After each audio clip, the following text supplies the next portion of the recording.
So to our opening reflection. Please feel free to sit as you wish, eyes open, eyes closed, whatever feels comfortable.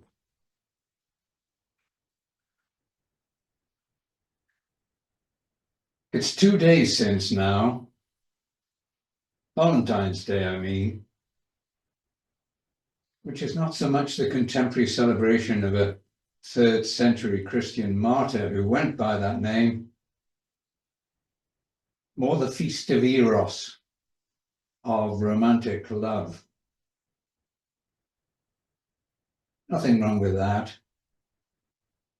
And it's certainly good for business at a dead time of year, in the damp, cold, often dark days that follow Christmas. Yet, if we allow our minds to roam further afield to the wider world, there seems to be an absence of the stuff the songs tell us about. You know, all you need is love, and what the world needs now is love, sweet love, for example. Those sentiments are true, I guess. Yet the need is not simply for romantic love, fine for those happily ensconced in a relationship, but for that deep and inclusive commitment to the well-being of others, known as agape in New Testament Greek and caritas in Latin. Maybe we're a long way from feeling, let alone acting, in the spirit of universal love. Still, it is in places like this, times of recollection like these, that we can begin to overcome our failures of imagination and attempt, perhaps only a few steps at a time, to move towards a better world of greater understanding, acceptance, and inclusion. Let's give it a try.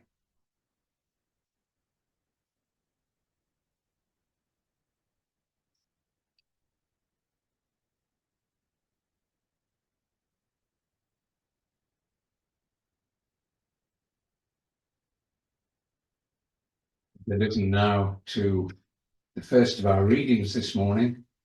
It's a poem of sorts. Brian's going to read it. It's called Leaping and Staggering. You'll find out why in a moment.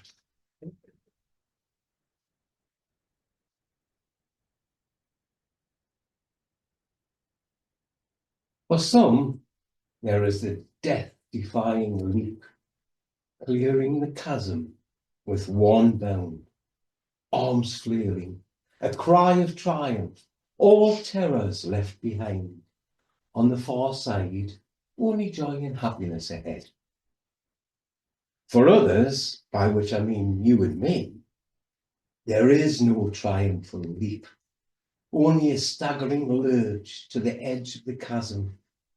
Dizziness strikes, and a long, sliding, scrabbling descent is followed by a long, weary, scrabbling descent until, arriving at the top, we find ourselves once again on the wrong side of the chasm. And while we stagger on, the leapers continue to leap. One day, perhaps, we will learn to leap and they will learn to stagger. Jane is now going to read a couple of verses, actually written by a hymn writer, but which are entitled Delight in What I Give.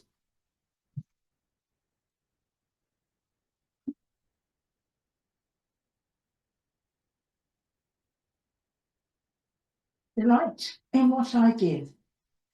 Delight in what I give, this ground to rest and be. All hell breaks loose within your soul, no words will set you free. Yet here, beneath your feet, you'll find I've always been. a constant, rooting, growing ground, unbidden and unseen.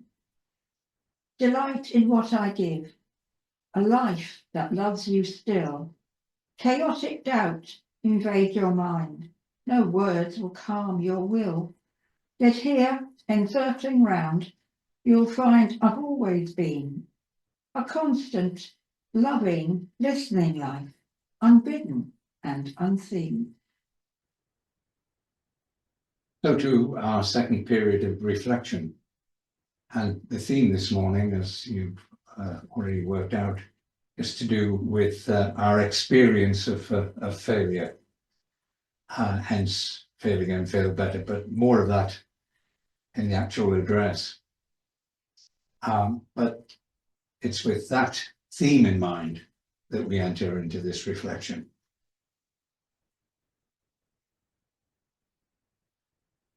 We are, of course, very different people, but we share a common humanity, which means we all, at various times, have known what it is to fall short of either our own expectations or the expectations that others had of us.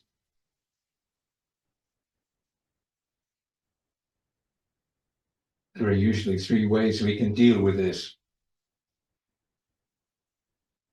One is to beat ourselves up. It's all our fault. The second is to blame or scapegoat others. Look what you made me do. The third, though, is to lean into the experience of failure, to feel the rawness and the pain, and to interrogate, to question what we find there. What actually happened? How did it come about? How can we change so that we're not on an eternal loop, so that we don't continually repeat our mistakes?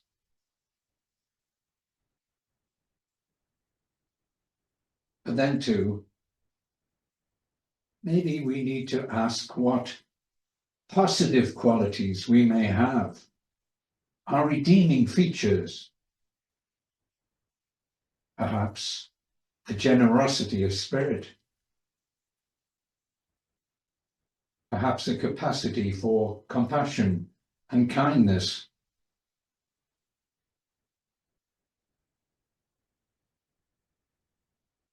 perhaps a tolerance of manner, perhaps a thirst for justice,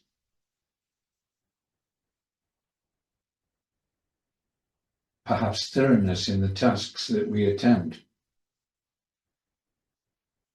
And maybe to take one, two, or all of those and put them on the other side of the scales.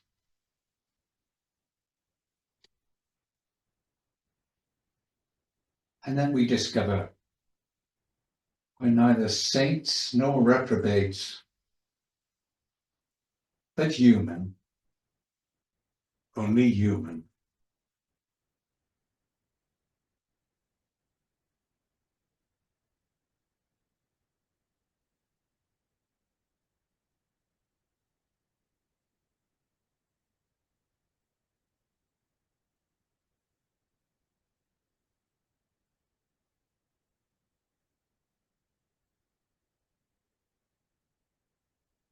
Are you, I wonder, a perfectionist? Well, if you are, and we all have our moments, this is for you. It was written by a Benedictine monk called Kilian McDonnell. The language is a little bit archaic in places, but we can live with that. He says, I have had it with perfection. I have packed my bags. I am out of here, gone. As certain as rain will make you wet, perfection will do you in. It droppeth not as dew upon the summer grass to give liberty and green joy. Perfection straineth out the quality of mercy, withers rapture at its birth. Before the battle is half begun, cold probity thinks, it can't be won, concedes the war. I've handed in my notice, given back my keys, signed my severance check. I quit. Hence I could have taken even the perfect chiseled form of Michelangelo's radiant David squints. The Venus de Milo has no arms. The Liberty Bell is cracked. In the days when I used to visit art galleries regularly, sometimes for lunch, as well as to look at the exhibition on show, I almost always returned home with a visual souvenir of the experience. On one memorable occasion, when I was working in Beverley in East Yorkshire, I went with a men's group from the church I served at that time to Amsterdam for a couple of days and nights. While we were there, we took in the Van Gogh Museum with its splendid collection of the artist's work. And as a memento, and usually a visual aid, I brought back this self-portrait of the artist, bought it, put it in my bags, and made ready to return to East Yorkshire. That same night, the Van Gogh Museum was broken into and several paintings were stolen. Even though art theft is not quite my thing, I still felt apprehensive as we passed customs officers on the way home. Bad timing, I think you'd agree. My prize exhibit, though, and my collection of mementos from art galleries is more simply explained. It's a postcard, and it was purchased in the National Portrait Gallery in London, just off Trafalgar Square, I think, if my memory serves me right. Anyway, it's an unconventional portrait, head and shoulders from the rear, of the Irish poet, author, translator, and playwright Samuel Beckett. He's watching a performance of one of his plays, and I'm not enough of a Beckett buff to know which one it is. I mean, I could easily guess that it's Waiting for Godot, but I can't be absolutely sure. Some words of Beckett are reproduced, as you can probably see, at the foot of this lithograph. They read, "No matter, try again, fail better." My theme today is built around those words and involves something of an exploration of failure and its place in our experience. Future generations looking back on our times may see more clearly than we do our inbuilt contradictions, at least in Western society. On one hand, it seems to be an age of positivity. You can be anything you want to be, the young are told, disregarding the limitations placed on many by their circumstances and lack of opportunity. Recently, I was watching the Steven Spielberg remake of the great musical West Side Story on television. And as I did so, I listened afresh to the experience of Puerto Rican immigrants of that period in the song which is simply titled America. You probably know it. And if you do, you'll recall that the song involves a back and forth between a young woman and her boyfriend, comparing the relative virtues of their new home in the United States of America and where their roots were, which was in the island of Puerto Rico.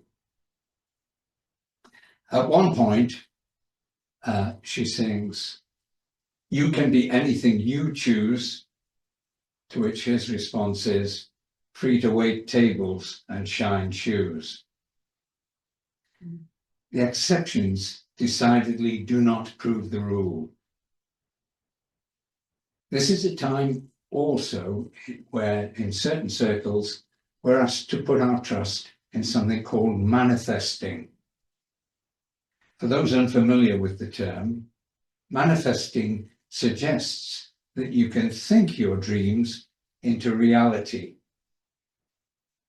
You can visualize them in your mind, or repeat positive phrases of encouragement to yourself. And if you do so, your goals are much more likely, we are assured, to be reached. Now, I seem to remember from my youth a best-selling book written by Norman Vincent Peale, an American clergyman, called The Power of Positive Thinking. What goes around comes around, clearly. If this approach doesn't work out, well, you obviously haven't believed strongly enough.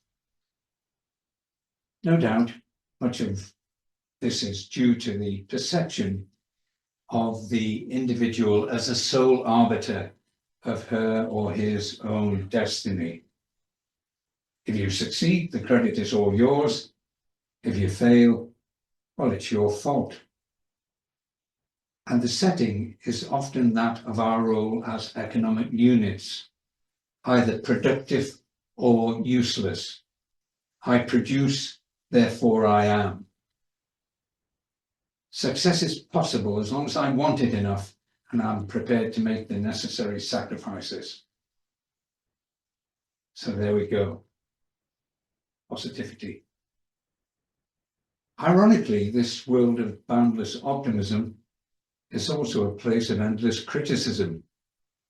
The village stocks may have been replaced by social media, but the result is just as hurtful for the victims, even if the projectiles are words rather than rotten vegetables. The whole tenor of life, too, at least in popular culture, is about being judged, whether it's for your cooking or baking, your dancing, your personality, your ideas, or your looks.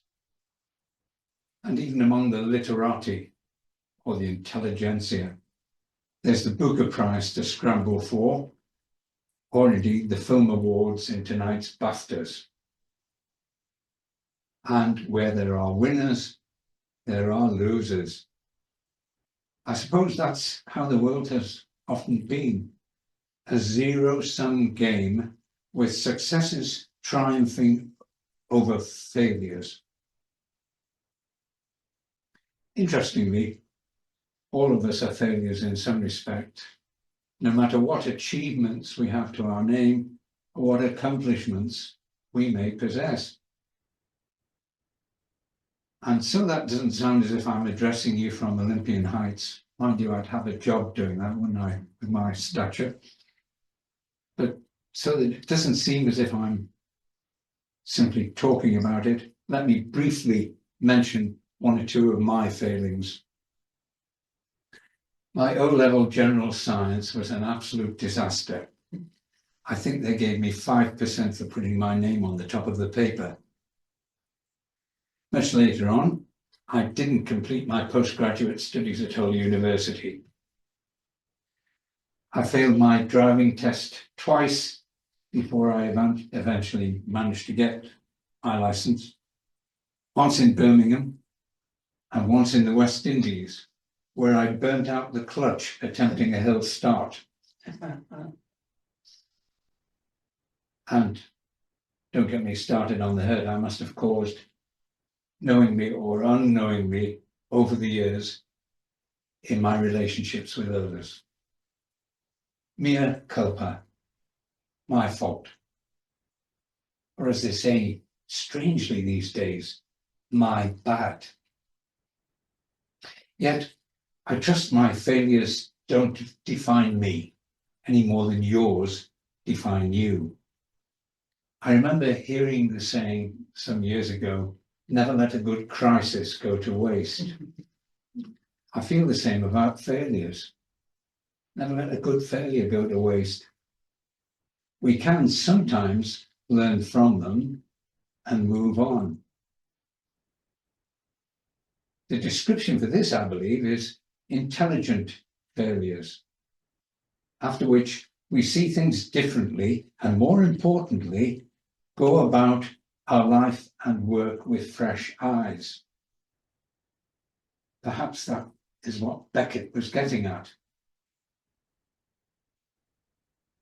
It's true that sometimes failures occur because we take a risk.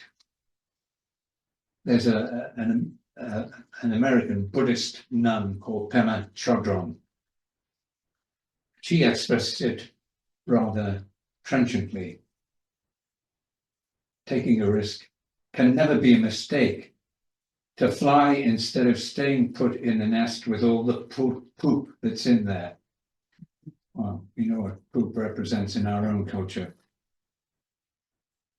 Another fly in the ointment can be a sense that we can attain perfection in both life and work.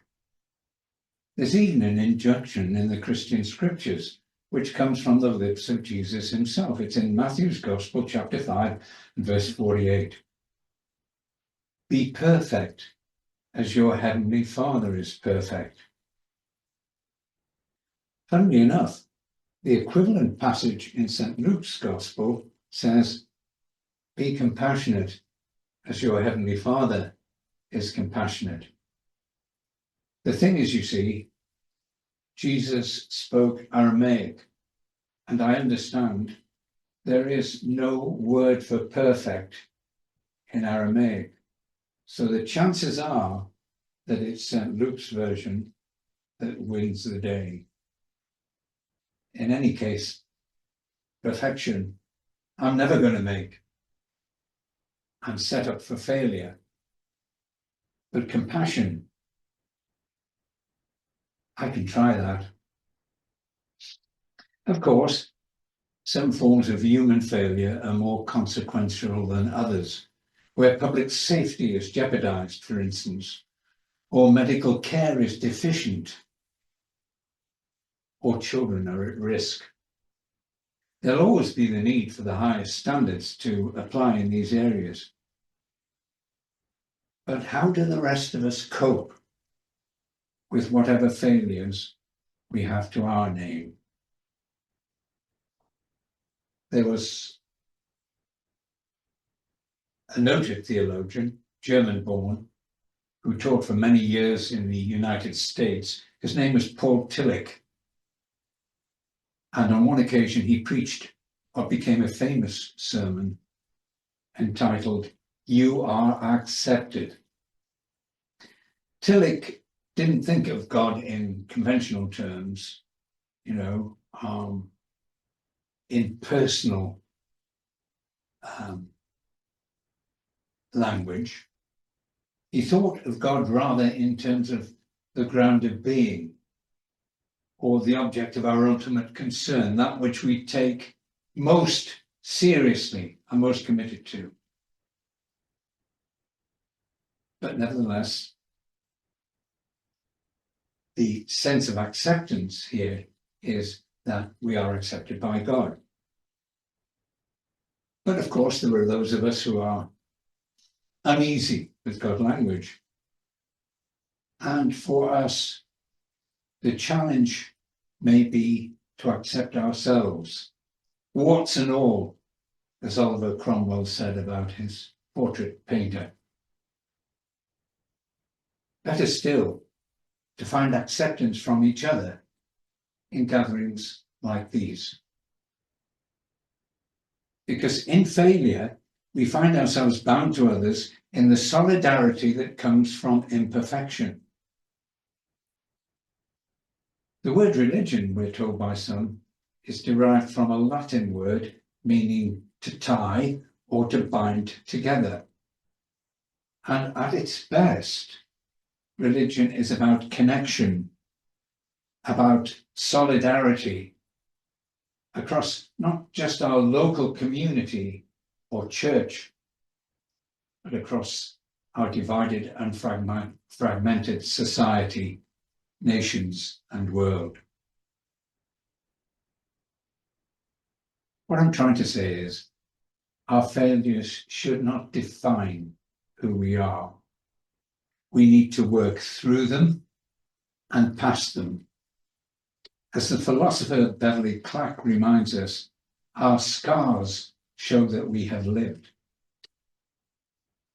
There are few better guides as to what happens next than the words of the Spanish mystic St. John of the Cross. He says, "In the twilight of life, God will not judge us on our earthly possessions and human success, but rather on how much we have loved. In secular terms, we will be remembered when our time comes, not so much by the size of our estate or by the amount of public recognition that we have received, but rather, again, on how much we have loved." In the meantime, we continue in our imperfection. No matter, try again, fail better, learning the lessons each time. And when we fall, getting up and starting out again with fresh eyes and new energy. May it be so. Forget your perfect offering. There is a crack in everything. That's where the light gets in.